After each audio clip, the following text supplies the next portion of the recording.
సంగారెడ్డి జిల్లా నారాయణఖేడ్లోని రాయపల్లి రోడ్డులో దారుణం ఆలస్యంగా వెలుగు చూసింది. వైన్ సమీపంలోని ఓ దుకాణం ఎదుట సోమవారం రాత్రి 11:45 ఓ దళిత మహిళపై ఓ యువకుడు అత్యాచారానికి తెగబడ్డాడు. బాధిత మహిళకు మతి స్థిమితం లేదు, రోడ్లపై తిరుగుతూ ఉంటుంది. అర్ధరాత్రి వేళ ఆ మహిళను గమనించిన మోయిన్ అనే యువకుడు రేప్ చేసేందుకు పన్నాగం పన్నాడు. మహిళ తప్పించుకునే ప్రయత్నం చేసినప్పటికీ బలవంతంగా అత్యాచారం చేసేందుకు ప్రయత్నించాడు. మహిళ ప్రతిఘటించినప్పటికీ కామందుడు బలం ఎదుట తల వంచక తప్పలేదు, అత్యాచారం చేశాడు.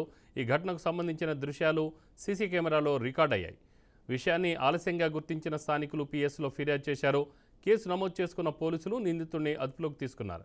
కేసు నమోదు చేసి నిందితుడిని రిమాండ్కు తరలించినట్లు నారాయణఖేడ్ డీఎస్పీ వెంకటరెడ్డి తెలిపారు.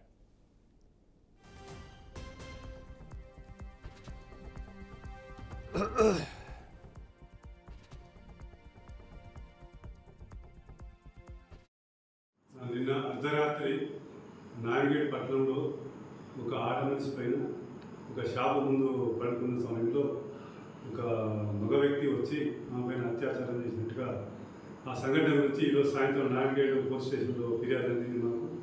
దీనిపైన కేసు రిజిస్టర్ చేసి దర్యాప్తు చేపట్టినాము. ఆ నిందితుడు ఎవరితో అతన్ని ఐడెంటిఫై చేశాము. అతన్ని కస్టడీలో తీసుకొని తదుపరి విచారణ చేసి రేపు అతన్ని కోర్టు ముందు ఆరోపిస్తాము. సాక్ష్యాలు ప్లస్ సీసీ కెమెరాలు వెరిఫై చేశాము. దాని ఆధారంగా అతన్ని గుర్తించి అతనిపైన